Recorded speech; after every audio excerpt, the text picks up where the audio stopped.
Okay, everybody, it's Take Your Best Shot podcast, and I'm here with Mr. Scott Derickson. Welcome, Scott. Thanks for having me, Mike. Well, I'm going to introduce you as a sports enthusiast first, because you are a fanatic sports fan. Yeah. What sports do you like the best? Baseball, football, soccer, hockey, basketball, pretty much anything in the States and Europe. Okay, so I remember you're a big World Cup fan. You were talking a lot of trash about your team. Well, yeah. It's because they didn't show up. Well, the Germans didn't show up. They didn't show up. And how did that go for? I mean, they lost like horribly, didn't they? Well, when you say horribly, it wasn't really a blowout. It was just more of losing to teams that were considered to be bad. True. Like Korea, South Korea, which isn't really good in the world. And then I'm trying to think of who else they lost to. Well, it doesn't really matter. It doesn't matter. But I wanted to also bring up that you're a big football fan. You were out in Seattle recently. Did you see some games out there? Yeah, the last 2 weeks. I saw the Niners game a couple Sundays ago, and I was out there for the Vikings game on Monday night. Now, you're a Seattle fan? I am a Seattle fan. Okay, so what are your favorite teams like in baseball? I do like the Angels. The Angels? They play in Anaheim, but they call themselves the Los Angeles Angels. Right. It's kind of funny, though. So you don't really pick a team from a city. You pick your favorite team. Yeah, it's kind of funny how that worked out because it all was when I was younger. When it came to the Angels, my grandparents have a house down in Scottsdale that we used to go to for spring break and go around and see all the different teams, and I happened to fall in love with the Angels based on some of the players that they had. Who was playing at that point for the Angels? Like, was Rod Carew there? No, it was Tim Salmon. If you ever heard of Tim Salmon, Garrett Anderson. Yep. This is before their run in 2002 when, they went through the Twins to go to the World Series and all that. Okay. So it's kind of funny, though, because the movie, Angels in the Outfield, that was one of my favorite movies when I was younger. So you picked the Angels because of all of that stuff. That's pretty cool. much. Yeah. And you still follow them? Still follow them. Now let's go back to the Seahawks. Why do you like them? Because I can't stand Pete Carroll. What's funny is a lot of people can't stand him. But I think he is one of the greatest coaches out there. But let me answer your question first, and we'll go back to the Pete Carroll thing. My dad did a lot of business in Seattle when I was younger. And, it's kind of funny, though, because my dad would bring me along sometimes on his trips. And, like a month, like once every month we go out there. Okay. And he took me to the Kingdom when I was younger. Fell in love with him. I still don't know why, but I fell in love with them. And this is before they were about to move to, I forgot where they were going to move to. And then, their owner that just died, Paul Allen, bought the team. Right. And you know who Paul Allen is. Yep. He is the second guy to Bill Gates with Microsoft. He also owns LA Clippers now, too. Actually, I think that's Ballmer. Really? Yeah, Steve Ballmer. I thought Allen bought that. No, I could be wrong. I'm not a big follower of who owns teams. Right. Actually, Paul Allen owns the Portland Trailblazers. Bingo. That's the one. That's the one. Yep. Yeah, that's the one. All right, so you like all these teams. Are you a gambler? Do you gamble on them? Do you put money on your teams? When I'm in Vegas, I like to go to a sports book and all that. But, with them recently opening up sports betting to the whole nation, it's a lot better now. Well, like I do some, FanDuel, DraftKings, fantasy football, baseball, hockey, that sort of thing. So, I mean, what drives you to spend all this time and effort and money for sports? What's the drive? I mean, what do you get out of it, I guess? I mean, do you get like satisfaction somewhere, or? Yeah, I mean, I'm just really passionate about sports. I'm really passionate I gotta about tell being you, active. Yeah, I think that you're passionate about a lot of things, Appreciate that. I think that that's part of the reason that I was drawn to you is that passion. And it's not just Exactly. passion for sports. It's passion for life and Yeah. friends and Exactly. your family and everything. So, all right, so let's move on from sports. We'll come back to it in a little bit, but Sounds good. I want to get into some other topics. Now, where did you grow up? I grew up in Eden Prairie. Eden Prairie, and you still live in Eden I Prairie. still live in Eden Prairie. Now, was Eden Prairie a cow town when you grew up, or was it beginning to grow? It's kind of funny though because it's doubled in size since I was younger. Yeah, I mean, Eden Prairie didn't become a town until about mid 70s. Right. I have two Go ahead. friends that graduated from Eden Prairie High School in 1982, and they graduated with like 105 people. We were the first class in 2003 with 1,000 people. It's huge. It's huge. I think you should have two high schools out there, but what do Fuck. I know? No, I agree. I mean, I remember sitting down at my graduation going, because I was in the beginning. Right. You had to sit through Yeah, all I of had that? to sit through all it all. Okay, then you got done with Eden Prairie High School, I imagine. Yep. And then you went to college at North Dakota? I actually spent a couple years here just getting generals done and some aviation credits, and yes, I did go up to North Dakota after that. And So, North Dakota's a big aviation school, so Yes, I it can is. see why you went up there. mhm. So what kind of shenanigans did you do in North Dakota? Were you a pretty... Because I can see the devil in your eye. Let's just say I did a lot of partying. How was the GPA? It was a B, 3.0. Oh, you sure? I've maintained some of the grades. Yeah, I did. Really? I did. I could have put more of a better effort into it. My parents don't tell me that to this day. Well, I think anybody could have put a better effort into college. Right. I mean, at least 90% of the people. I think I was just feeling at the time that, oh my God, I'm out of my parents' place. I'm on my own. So I took it kind of for granted for the first year or so. Well, that's kind of cool. I mean, I didn't party at all. I was straight and narrow. Basically And if going to hockey games, which, they had these raffle for season tickets for they were called the Sioux now. Sioux then, now they're called what are they, the Hawks or something? The Golden Yeah. or Silver Hawks or Red Hawks or something. The Fighting Hawks. I Oh. did not vote for that, by the way. I voted for No Name. Because they had a vote when they were changing the nickname up there. That was the big deal when I was up there, like the Fighting Sioux in a way. Because it's funny though, because the Sioux tribe supported the name. It was the other tribe that didn't. Even though the university up there would give free scholarships to these tribes, to allow members of the tribe to go to school in North Dakota. Well, And I I don't see a remember that problem whole deal. with the Fighting Sioux. I don't See, see a problem with that. The No, Fighting there Irish, you don't isn't. see the Irish, going crazy. Exactly. But I do think I can see where the tribes would have a problem with, like, the Redskins. I can see a little I can bit of see that problem a there. little bit, yeah. You I know. agree. But I don't think the Fighting Sioux, it's not like it's derogatory, I don't think. But No, it's not. And I mean, that town up there, Grand Forks, it's like a fully supported, they support the university and the people around there, and, the Sioux tribe does. So, when they had to change the whole nickname and everything, that you're still going to have the support for the school, but when it comes to the tribes and everything, I don't know whether or not they still support it or not. I have no idea. okay, so let's move on from North Dakota. You got your degree there, and then you ended up with Delta Airlines, and you're an ALA over there. Yeah. I graduated with air traffic control, and they have a rule in place that if you're not hired by the age of 30, you're no longer eligible to be hired by the FAA. I hit that age because, unfortunately, during the transition time between when I graduated and when I turned 30, they weren't hiring. Oh, So that kind of put me down there. So, after I left North Dakota, I jumped down with Mesaba. And here's the funny thing. I applied for Northwest at the time. And Northwest offered 5 days, 5-hour shifts with no benefits, with eventually that you can go to full-time. But I needed full-time right away because my mom was pressing me to get benefits. So that's the reason why I went to Mesaba. Mesaba. That was a life changer.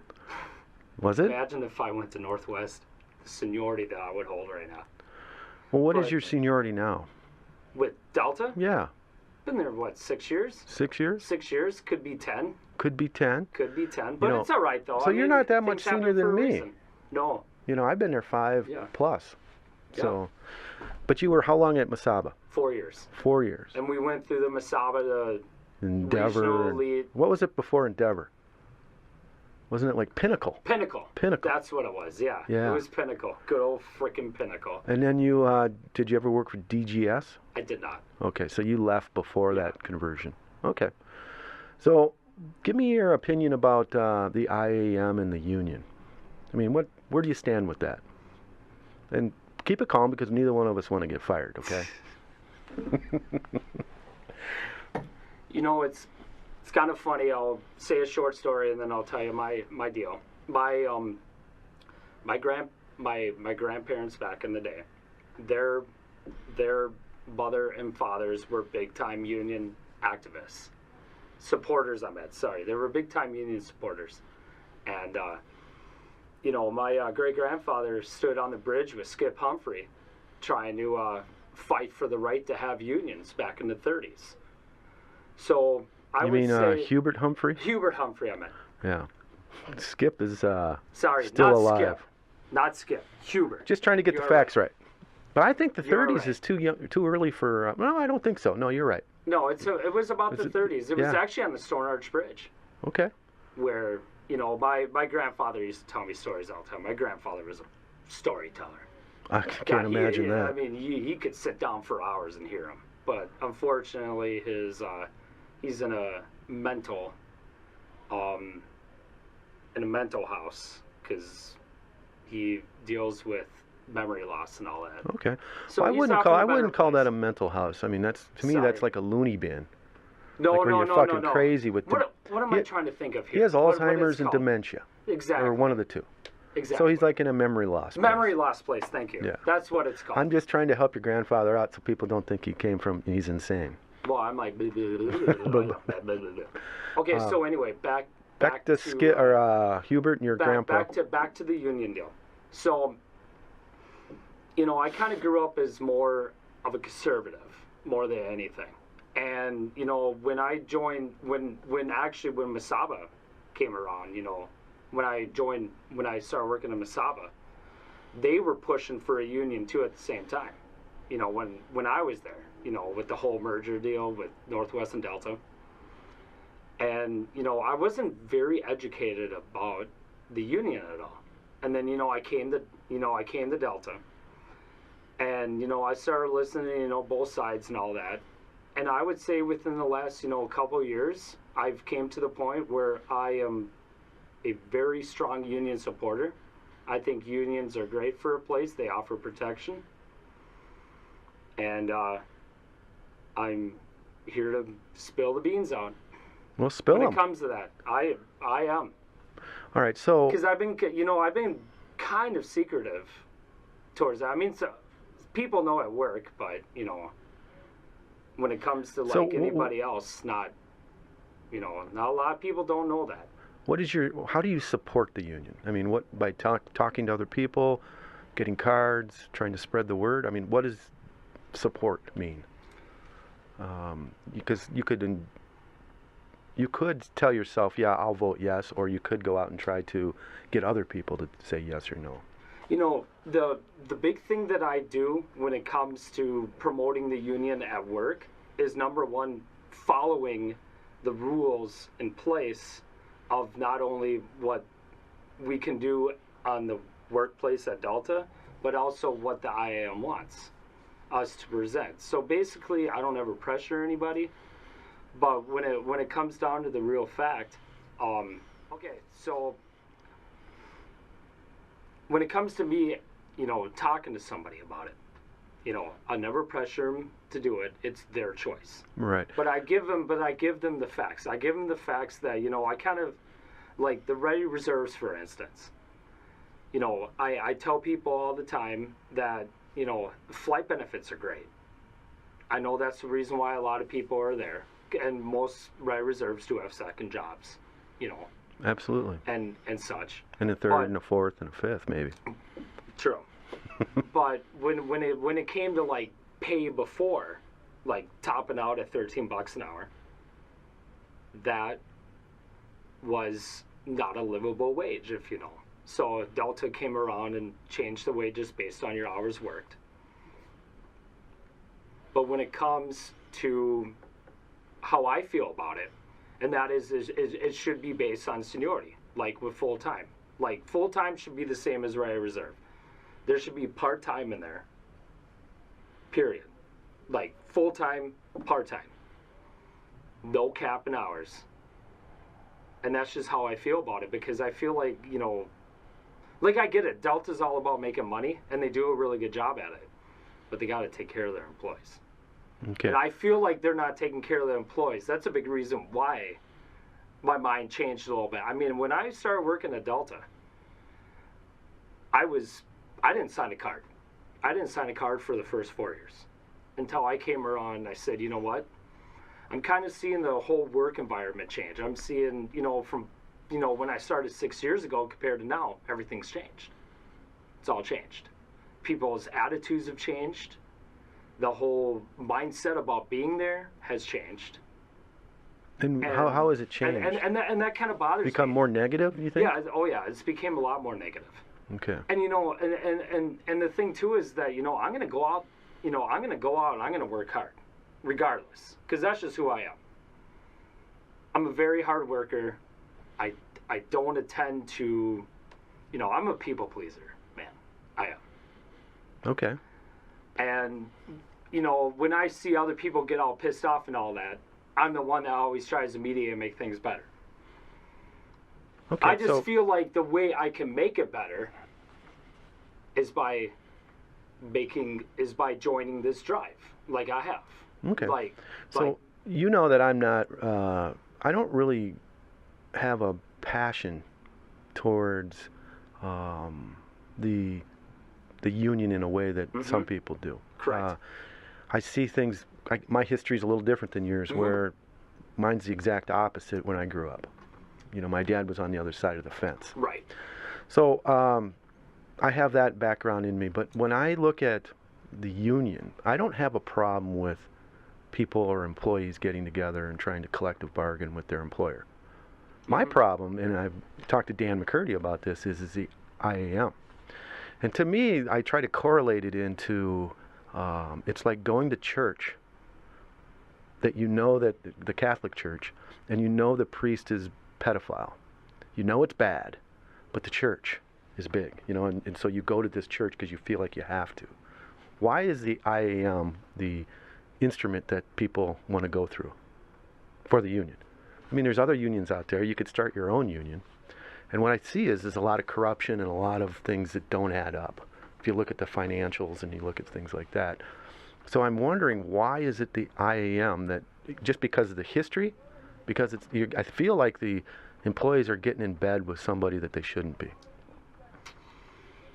I know that's a hard question to answer. No, it is. It is. Because it's just, that's my view on that. No. And so there are some good unions out there. In fact, I'm going to have a guy that was high up in the union for the carpentry and I can't remember the name of it, but he's going to come in from a senior level look and show me what, you know, why a union is good. But hold on a second. But part of the discussions I've had with him is that the trade unions, they provide jobs, you know, work, like the stadium across the street. They provide education benefits. They provide, you know, an incredible pension plan. They have a way to kind of regulate who comes in their industry through apprenticeships and things like that. And I look at the IAM and they provide none of that. You know what I mean? And so but the dues are the same. So what are you paying for? Well, I'm going to go back to your first thing first and say, what kind of corruption has there been when it comes to the IAM? Well, what kind of corruption? I should say this, though, and that is coming from me and you. To answer your first part about why they chose the IAM, and it's simply because, you know, I was not around for the Northwest days. A lot of us out there were not around for the Northwest days. But I do know that the IAM took care of their they're what should we call them? Employees or people that. Yeah, I think it would just be part of the union members. Yeah, the members. Thank you. Yeah. Members is a good word. Yeah. So they took care of their members, back in the day in Northwest. So the IAM was already, established for years before, the merger with Delta. So I think that's a big reason why they went back to them. I've heard from a lot of people the same thing you're telling me. I have. But I went back and looked, and if you go into the court system, part of my regular job, I'm in the court records, and I have access to every court in the United States. And if I just type in IAM, you get a lineage of cases that were people are going to jail. They stole money. It's from the lodges all the way up to the corporation or the union. And I don't know why that union is the one that we want to connect with, because it's the one that, and believe me, it's in all unions. It's in corporations too. I'm not saying they're the only one that has a blister on their face.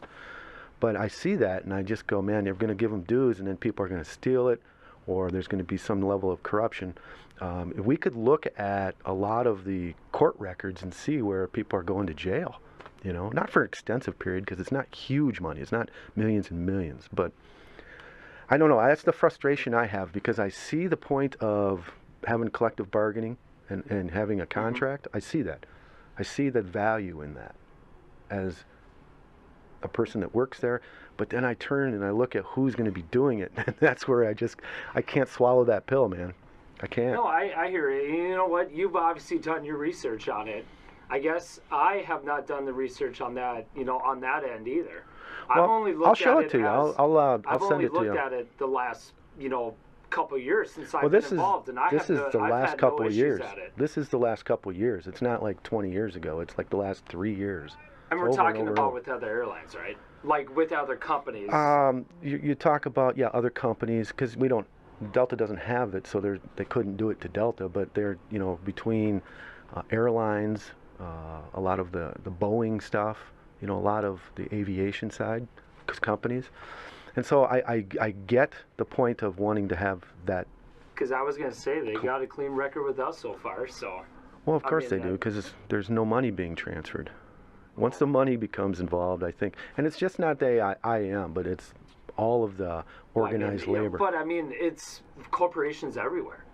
Everyone's doing it to a certain point. That's just the way it is. Well, but it's unfortunate. It's sad though, because you want none of this to happen. Corporations have changed since 10 years ago. Right. Have you ever thought 20 years? Have you ever thought 20 years back and go, I wish that it was the same thing right now as it was 20 years ago? I get the world changes and all that. I actually enjoy today more than I did yesterday. See, I feel the same way. I feel the same way. I'm just getting it. Yeah. So 20 years ago. Trying to get your point. I can't even remember 20 years ago. 20 years ago I had 4 kids under the age of 5, and so you kind of lose that perception of time and reality when you have 4 kids that are that young. But I unlike you, I have signed a card. And I have said that to many of the people, let the people vote. Yeah, no, you know what I mean? That's my whole deal about it. But at the same point, Kip Hedges was in here. He was talking about how the U.S. government has made it harder to organize a union.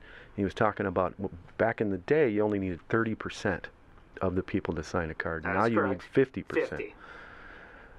But I don't think that's a problem. If you have 50.001, that means that there's a slight majority. But why should 30% of the people change 100% of the people's future? You know what I mean? I don't mind the 50%. I don't mind the 50%. No, but honestly, 50% for us so far, it's not going to be a problem. I don't really think that that's an issue. If you get the cards, you get them. And then you can follow the legal process to do that. But again, I go back to the IAM, and I can't swallow that horse pill. And so we'll see how it ends up. To answer your question about that whole deal, since obviously I am not knowledgeable about what you were saying, You know your facts. I obviously don't, so I got to say no comment on that. Because You plead the fifth. I plead the fifth. Seriously, No, that's cool, you man. You stumped me, dude. You no, stumped I me. didn't stump you. You stumped me big time. No.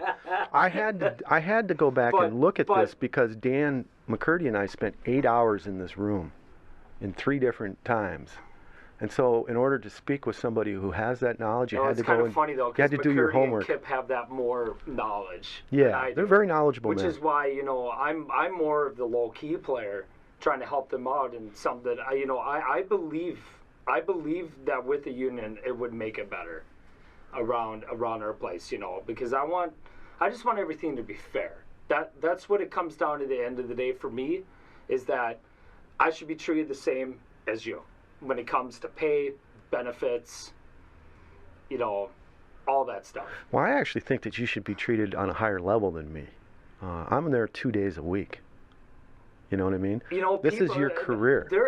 I mean, that's the truth. There's ALAs that work 2 days a week, man. Yeah.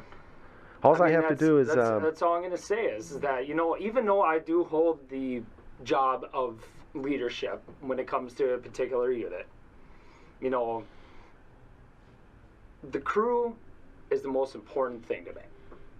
And I think you kind of need them to get that equal. plane out on time. Exactly, buddy. You gotta treat your crew. You gotta please your crew first, and that's a problem with a lot of people out there. I'm not gonna sit here and I'm not gonna mention names because I'm not gonna be like that. But if everybody was on the same page, it would be such a better workplace. The problem is that there's too many people that want to do one thing and act one way, and you got a whole nother group that's that way. And it kind of feels diverse a little bit, Well, I mean, I know the world's not perfect. Right. Like I get that whole thing. You've got those kind of issues in every kind of role that you would ever be in any corporation. If you're an accountant for, Target, you still have issues with your workplace and your coworkers and stuff. You like some, you don't like some. Some are good, some are bad. But your passions. What is beyond work and sports? What do you do for hobbies? Because I think that you probably do some. You know what's funny is I'm one of the only people that can say this, that I was flying an airplane solo before I got my driver's license. No kidding. I got my pilot's license when I was younger. Wow. Yeah. Out at Flying Cloud? Mm-hmm. And so do you still have your license? You have your license for life once you get it. Okay. So you get your single engine, and then you can get your, multi-instrument commercial rating. And, there's so many ratings that... So when you were at UND, you would fly planes there too? I actually didn't have to. Okay. But could you? Yeah. Okay. The reason why I didn't have to up there is because I already had acquired my pilot's license. So you had to take a flying course, but I had to take the minimum one. Okay. I only flew for maybe 10 hours, I think, because I already had 100 hours logged in years. So do you fly planes now? I haven't flown in about 3 years, because what it is, it's every year you need to have 3 takeoffs and 3 landings with an instructor. And that's your way. It's kind of like a reoccurring training when it comes to Delta. So this is a reoccurring training for a private pilot. Is with an instructor, 3 takeoffs, 3 landings. You write it, sign off in the logbook, and you're good for a year. Okay. I mean, that's pretty much what it is. But Can you do that in one day? Yeah. Just pound it out. Why don't you do that? I mean, it's. Is it expensive? Things change when you got a family, brother. No, believe me, I know. Priorities change, right? Yeah. No, but I mean, the touch on the whole flying thing, when I was in high school, I primarily work at McDonald's, and I flew. That's what I did. I have a passion for aviation. It sounds like it. So I got a passion for aviation, passion for sports, passion for life in general. So I mean, for me, I like to be active. You know, one of the things about you that I always laugh about is that you're one of the loudest people I've ever met. Fuck yeah. You are loud. Fuck yeah. So I often wonder what your It's kind of funny though. 'Cause kitchen people table tell is me, like. You know how many times I hear "shut the fuck up" every single day, or Probably multiple times every day. or you're right here. Why don't you stay quiet? I don't think that it's sort in of your thing. nature. You know what I mean? I don't think you can stay quiet. Come on. I'm a very talkative person. Okay, so Very talkative. well, let's talk about something completely random. I love just Go throwing ahead. something out. What do you think of Donald Trump? You know, I I mean, you know, I'll be first. Raise my hand. I voted for the guy. I voted for the guy based on the fact that I liked most of his views. I don't agree with some of his views, like build the wall, like spending money to build a wall. I wasn't. This last presidential election that we had was probably the toughest of my lifetime, at least, because I felt that there was no good candidate. But I feel like one of the most important things as an American is to go out and vote. So I did not want to not vote for anybody. well, there are third-party candidates out there that you could have voted for. No, and you know what? Libertarian. I did. I did my research on it actually for one of the first times, like extensive research that is. And when it came to Trump and not my big thing is not raising taxes. I think we pay plenty enough taxes already. Well, you pay And I get in why real you pay terms. taxes. In real terms, you pay about 60% tax. Yeah, I know, right? I mean, I mean, whew. if you talk about sales tax, state tax, federal Right. tax, FICA, Medicare, you start adding List all goes those up. on. You got pay for, I call it like your tabs for your car. Yep. It's a tax. Yep, it's So a tax. I pay property tax You for pay my property house. tax. You pay it all the way California through. wants to pay for text messaging. Yeah, well, that's not going to We'll happen. see. Yeah, we'll see how that goes. If that happens, I'll send everybody in California I know 1,000 texts a day. Just put it on repeat. Hi. You're bad. Hi. Man. And if, eventually they'll have to block you because they'll get taxed and then the Exactly. whole thing will not work. But that's California, though. California is out there in the left-leaning world, and Right. that's just the way it goes. Extremely left. And another thing too is bringing jobs back to the states, because as you've seen, there's been a lot of corporations that have outsourced their jobs to No, countries. that ties back and I get it, because I mean, hey, you know what? You're trying to make money. But at that the goes same back time, into the we unions, got- though. Yeah. I think, because I think that the United States worker through the union process has outpriced themselves. So when you go and you want to build a cell phone, or you want to build anything that you see out there that's made in China or anywhere else, that they can get cheaper labor somewhere else. And when you have cheaper labor as a business, it's your bottom line. And so then you shift the work to Mexico or Vietnam or China or wherever, and they can get it cheaper. But what we need to start thinking is that we need to start looking at how we can raise the standard of living to these other people in other countries. Because otherwise, these corporations will continue to go to the lowest bidder.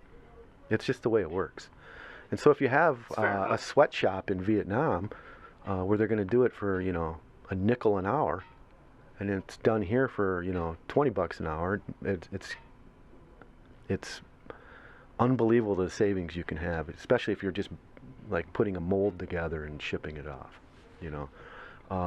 So that's part of that. But But I you got to agree with you. remember too that with them bringing jobs back here, they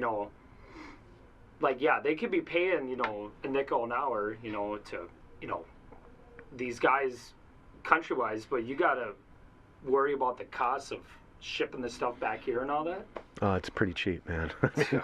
No, I know. When but, you're saving but at the, $19.95 an I know, hour, but at the end of the day, we need to make our country worry about our priorities first over other countries.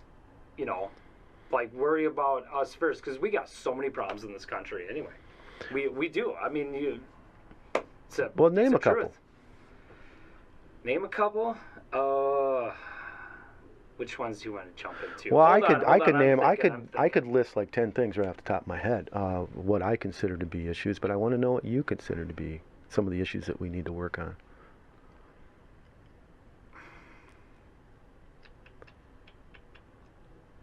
Trying to think here. Well, part of it, you know, I'll throw. I am a thinker, by the way. It takes me a while to think about things. You need It to does. you need to It get up to does. speed Oh, I to know. get that engine rolling. All right, hold So on. for me, we'll You just go take first. For me, I think the biggest thing is that we have no moderates anymore. You're either on the left, you're on the far right, or far left, and the moderates are able to come to a consensus on trying to fix a problem. It may not be perfect for either side, but it's way better than it is today. So when you look at the old days, you know, Hubert Humphrey, that your Right. grandfather was with, he was Right. very liberal in his day. Great grandfather. Yeah, Yes. great-grandfather. Yes. And Barry Goldwater, who was very conservative. They could Mhm. sit down, have a glass of whiskey, and they could try to figure out what's the best solution. Yeah. And that's how you got the Civil Rights Act, and that's how you got a lot of legislative things done. We haven't had any kind of legislative that means anything to the whole population in 25 years. And it's kind of funny that you mentioned that because it brings up my first thing that I'm going to say, and that is that I think that politicians are fucking corrupt. Like they're corrupt. I mean, it's about making money, right? Like it's in my opinion, it's not about what's best for our country. It's about how much money can they pocket to vote any particular way. You That- know, that and, might- and you know, I think a lot of the politicians have forgotten the the core of being a politician, and that is doing what's best for your citizens Well, I agree with instead of that. what's best for them. If you look at the, And there really isn't, you know, when it. I've always said this to people, like 10 years ago, you're absolutely right. It was more, you know, more moderates back then, you know, but it was really drawn, you know, between liberal versus conservative. Now I feel like it's people versus the government. possibly. Another issue I have is I really start to see the separation or the diverse parts of the population becoming farther and farther apart. So if you look at like Elaborate, go on. the feminists, you look at the like the Me Too movement, you look at like the Black Lives Matter, and what's everybody's doing is pigeonhole themselves into different places. And then I had Doris Haynes in here. She's a black woman, and she said most people just look at that bottle of water, and that's who they hang out with, that's who they look at, that's who they converse with, but there's a whole ocean out there. Right. And what happens is people only talk and are with people like themselves, whether it's political, whether it's race, religion, all that. And so what you get is you get a small view of what really is happening. You don't have a clear view. See, you know what? And I will agree with you on that. That most people, you know, have the small view of only, you know, what's happening around here. Right. That's the reason why I feel like us working out at the airport, since a lot of us like go around the country and actually see the world, I think it's very different opinionated when it comes to, you know, people at our job, because I Right. think people see more, you know, out in the open. Right. Because I mean, like you're right, being closed-minded, you know, could be it's a typical American thing. I mean that's possibly. That's I mean talking to, you know, people that live out of the country. Well, the other thing I see as possibly being an issue is the separation of wealth. It's in fewer and fewer hands. Right. I agree. And that, to me, you know, when you talk about a few people holding the majority of the wealth in the country, that means that the other people don't have anything.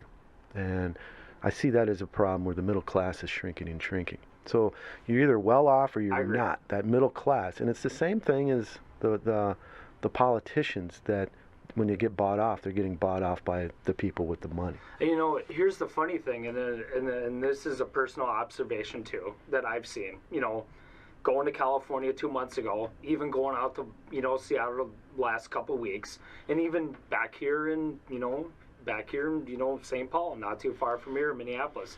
And that is the problem with the rise of number of the homeless. True. It's a major issue. Because I go out to Anaheim, to go see the Angels play, go hang out with some, bring people from work, go hang out, go to the beach and all that. So when I went 5 years ago, compared to, 2 months ago when I went, you would never see any homeless 5 years ago. Now you go to Anaheim, everywhere. Now, do you think that's an issue of money, or is it the issue, not money, but the issue of their welfare system allowing that to happen, where they allow people to go through the cracks? See, I don't know much about the welfare system when it comes to the state of California, but, I mean, I don't really know how a particular homeless person gets there. I mean, each story is different. I mean, you can go through, PTSD when it comes to, being a veteran, or it could be I lose my job and now I'm out on the streets. Or it could be a drug problem. It's just, there's so many different stories when it comes to particular homeless. But when I go around and I see the encampments here in Minnesota, or I see out in Seattle when me and Lehan are walking to our car after the game, and I'm seeing, we walk by like 5 homeless shelters, and they got the sign saying, we're full. Because you know how it works. Right. Have you ever seen, the pursuit of happiness is a... Well, with Will Smith when right. when he fucking can't get in the shelter, it's like that, dude. It's like that everywhere. It's risen. Right. I have a family member that was homeless for a while, and so I know firsthand what that can do, and I see that as a problem. But that's the result. That's the result of something. Right. No, I get that. There has to be a... Now, my grandfather, I'm going to change subject. My grandfather once told me that you can judge a society on how they treat the poor and the weak. You know what I mean? And so when you judge the American dream and you judge America, you have to look at how we treat the elderly, the poor, people that don't have the opportunities of, let's say, you or I. Right. So we have to look at that in a little different way, but there's a process. That's the result. Exactly. But what is the process to fix that solution? Nobody seems to want to fix things. And I'm going back to the House and the Senate. They have their own wealth. They have their own health plans, their own retirement plans, separate from us. All right? Mm-hmm. That's a problem. No, it is. That is a big problem. I absolutely agree. They should be on the same as us because they're no better than us. They're no better. Well, that's what I'm saying is one person is no better than anybody else. That's why I'm saying, though, is that's why I'm strongly saying that, you know what, I get that you go to school and you're going to have a better job than me, that sort of thing, because, I got a buddy who's a neurologist, makes a shit ton of money. And, but he is one of the most down-to-earth guys I've ever met in my life. And that's the way it needs to be, though. It's just because you're rich doesn't mean that you need to act differently. True. Like what I'm trying to say is I get at our job, where I have a leadership role and you don't, but everybody needs to be treated equal. That's my whole point. Is everybody needs to be treated equal. I don't agree with that.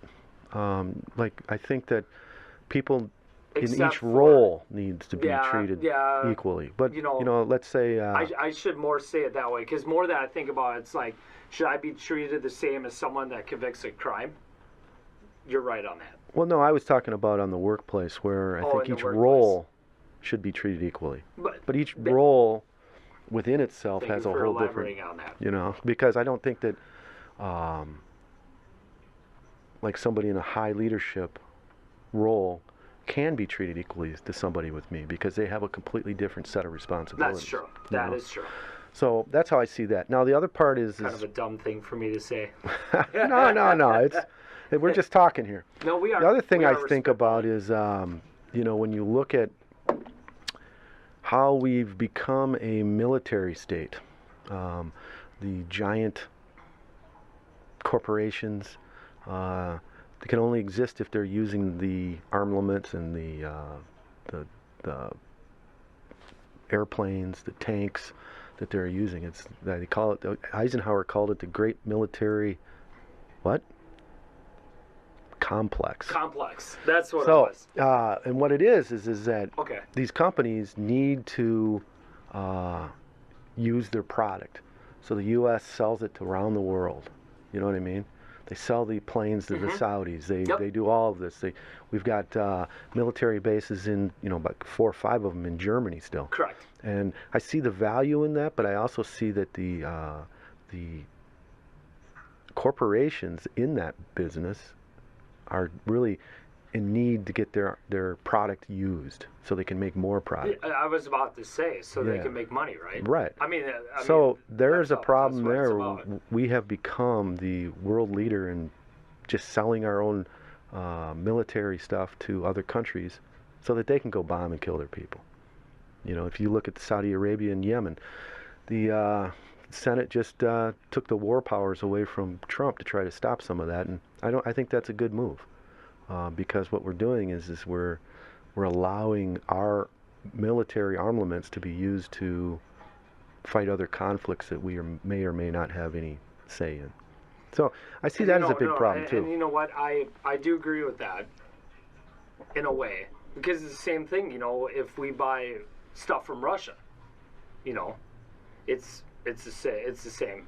It's the same. I think the thing. only Like, thing we are taking our developments and selling them off, basically, is what you're saying. Yeah. Yeah, like, for example, when Boeing makes a shit ton of fighter jets, I don't know if Boeing does. They do. They do, okay. Northrop that's is the big one. Yeah. They're American companies. I feel like they should only be exclusive for us, if you know what I mean. Because you don't see the Russians really selling off to other countries, do you? They do. They do a little bit? Yeah, they do. Yeah, to Iran and to Syria and some other countries. Some of the. Cut that out. Unknowledgeable. No, they sell it to China. Some of their old boats and submarines. That is true, though. Yeah. But as we were pressing on before, it's about making money, right? Absolutely. It's about making money. But And so you're leading me into where I wanted to go with this, because Go ahead. I feel like when Reagan and you look at like Kennedy, there was a moral conviction. There was a moral leadership role that the United States had in the world, and we were led by that moral conviction for human rights, to try to be the peacekeeper, with conflicts. We led the world in that, and today we've left that role. And I don't know. We talk about America first, but we were in that role because it was America first, because we were trying to spread our democracies and get rid of communism. We were trying to get a world that was safer, because when you have countries that are built with capitalism and have democracies, they tend not to go to war. Yeah, exactly. You know what I mean? And so if you build these up and you get the world to be at peace, that's our safety, versus trying to go in and kill or take out a country's leadership and stuff like that. And so I see that moral leadership decaying. And it should be up to the people of that country too. Well, yeah, absolutely. Like it should be, because we shouldn't force anything on anybody. Never. Never. But we do need to lead them. Exactly. And that's different than forcing. If you put American companies in there, you put even like European companies, and you try to grow so that their middle class grows and things like that, that's way more beneficial than having a sweatshop for 5 cents an hour. Exactly. No. I'm not going to disagree with you. So I see this global approach crumbling. And, right. And there have been times where we've had to send in the military, like when Saddam Hussein went into Kuwait. Kuwait, yeah. That was clear breach of sovereignty. You're talking about Saddam going into Kuwait, right? Yeah. Oh yeah, big time. Something needed to be done there. Us going into Iraq the second time under his son, George, I don't think that was, in hindsight, that was a good move. Because we tried to force a government upon the people that didn't want it. And those people in Iraq needed somebody that was strong, I thought. They needed somebody that was powerful because that's how they like things. You know what I mean? That's how their society works. They're not a democracy when women can't drive or things of that nature, where there's not partial equality. So anyway, it is kind of funny though, because let's talk about that whole deal. So when it came to the George W. going into Iraq, what year was it? It was 2000. Was it I think it was like 2001 4, or wasn't it? No? It was right after 9/11, wasn't it? Well, you went into was it Afghanistan, and then about a year Right. later went into Iraq, when there was weapons of mass destruction. Yeah, weapons of mass destruction. I mean, that was the reasoning for going in, right? But honestly, I think it was oil. Well, I think that it's two-pronged, in my opinion. It could be oil, or it could be the fact that they wanted just to get Saddam out of power. I think it was a little bit of the Iraqi nationals that were in England that were powerful. They didn't like Saddam, and they saw this as a way to get him out of power, so they sold the U.S. a bag of goods, with the weapons of mass destruction, and so they followed that path. This is why didn't England go in? Well, they did. No, I know they did, but I'm just saying, why did they get? I mean, I get why they get the U.S. involved because of how big we are. And I understand that we're their biggest ally and everything. But did England not feel confident enough that they couldn't go in and overthrow them? England couldn't. Yeah, exactly. The UK couldn't do that by themselves. UK couldn't do that by themselves. No. So no, you got a good point there. I mean, I did read them. I don't, and did it see partially that. was probably of oil too, because you look at Dick Cheney's past with Halliburton and stuff, and it's a big oil conglomerate. Yeah, I was about to say Dick Cheney is like the wannabe king of oil. Well, he wanted power. Exactly. And No. I he mean, had the power. That's why I'm saying So. the wannabe. Yeah. Yeah. But So when it comes to what you said earlier about this, is the one thing I don't understand, and that is 3 months ago, watching Netflix, my wife and I were watching about Saudi Arabia, and I think Saudi Arabia's got us by the balls when it comes to the U.S. and why is that? Through oil or? Well, with what they can get away with. Like, I mean, number one, Saudi Arabia is full of money. And number two, they are known to have conspired with funding terrorism. Some of it has hit us here in the heartland, but most of it over in that area. But why is the United States still allowing this to happen? Why are they friends with Saudi? Why are they trying to be peaceful with Saudi Arabia when you know that their prince is going off and ordering hits on journalists? Well, and about the whole deal too about how they treat women over there, and how I forgot what the in Riyadh where the plaza is where they behead people. Do you know what the name of it is? No, I don't. We have to look that up. But is it called Derickson Hall? You're funny. You're funny. I don't behead people. I just make that clear. Right. But I mean, they behead people for being homosexual. They behead people for, stealing jewelry. In my opinion, the civil rights in Saudi Arabia are so messed up. So why would if you want to touch on, the United States invading Iraq, I'm not saying that they should invade Saudi Arabia, but why are we such good friends with Saudi Arabia over? Well, there's three things in my opinion. The reasons. And the first one is that I think that the Saudis have agreed to not mess with Israel. I think that the Israeli state, that's true. and we're trying to keep that from imploding Israel. Have you ever been to Israel by any chance? I haven't, but I am going to go soon. I have. Okay, we'll top on that one in a second. Yep, let's do that. But the other one is the oil, obviously. Yep. You know. Saudi Arabia is pretty big with oil. And then the other thing is it is a power within the Middle East that we can rely on to,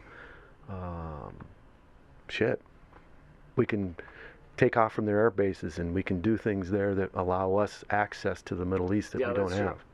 So there's three things there. So let's go back to this whole, Saudi Arabia deal.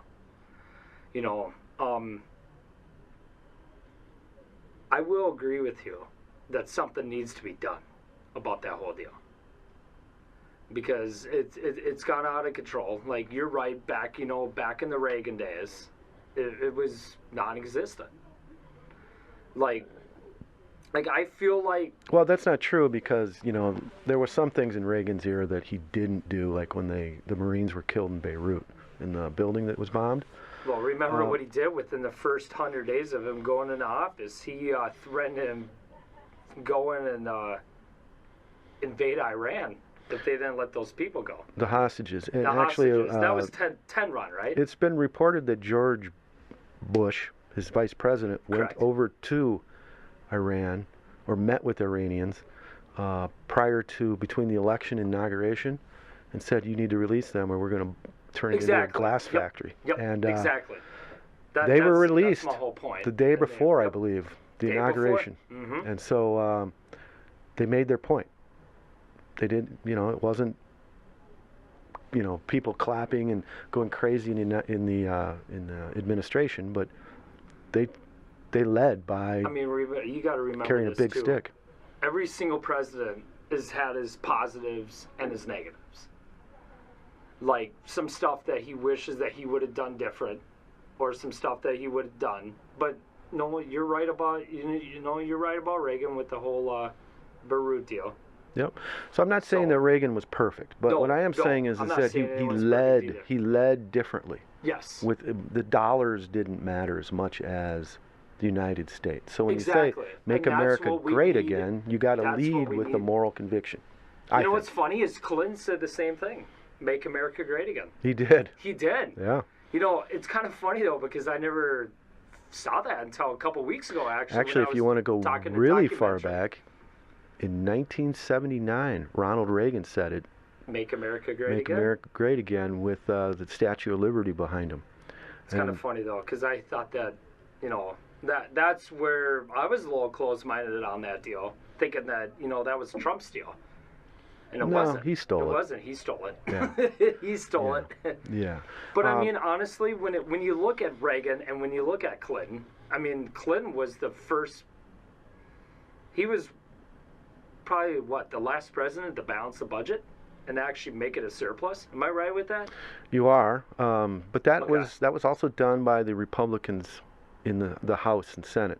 See, I was about to say, back then you found a lot more of these politicians, coming together and trying to Well, I think, too, that if you go back and look at history, and not that we're here to learn history, but Newt Gingrich was the House Speaker back then. And that's when the divisiveness in our country started, when Newt and his cronies went in and tried to get Bill Clinton impeached. Correct. And they actually were successful at that, but through one chamber, not the Senate, though. Right. Well, Newt was in the House. Right. So, but what I'm saying is that the divisiveness and everything started then. You can track it back. What's kind of funny, though, is you're probably right on that. That's kind of probably where it transitioned a little bit. And then it got even worse when the Gore-Bush presidential election went down to hanging chads. I don't know if you remember that, but in Florida, they had the Florida recount. And so you start having these divisiveness and people disliking each other, not trusting each other. This is what you get. We get what we get today. And it's a pile of shit. It's sad. It with really is. what's going on. And I saw a little bit of change here with the House going over the Democrats, but in reality, it's not the numbers of Democrats or the number of Republicans. It's the people you put in there Exactly. that are willing to work with other people and coming up with some kind of fixes for what's going on in the society. I don't know. That's what I think. No, I'm not going to disagree with you on that. That's once again, 5 years ago, me being a very strong conservative and me more coming down in the middle now. That's something I would disagree with you with 5 years ago. Now I will absolutely agree with you on it. I think that is a huge issue. Well, I think it's partly to do with your maturity now. You're starting to get more mature. You're starting to see things a different set of eyes, and for me, I've always been a libertarian in a sense, not a pure libertarian, but I have a lot of the libertarian views of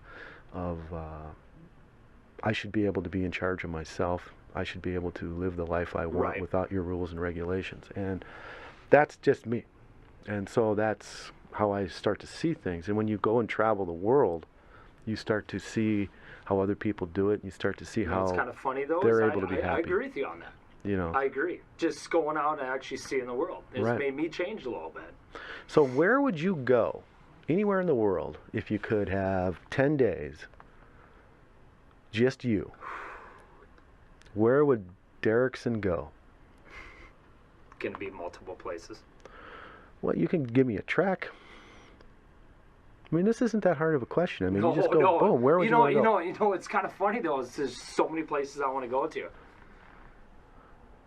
I go to Bora Bora in a heartbeat. Bora Bora? In a heartbeat. Really? I know, people like, when I say that, in a heartbeat.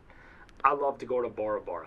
And the reason why I want to go to Bora Bora is because it just seems so relaxing there. It seems so natural. Like, peaceful, maybe? Peaceful, absolutely. And you've seen pictures of it. It's absolutely. It's beautiful. Yeah. It's beautiful.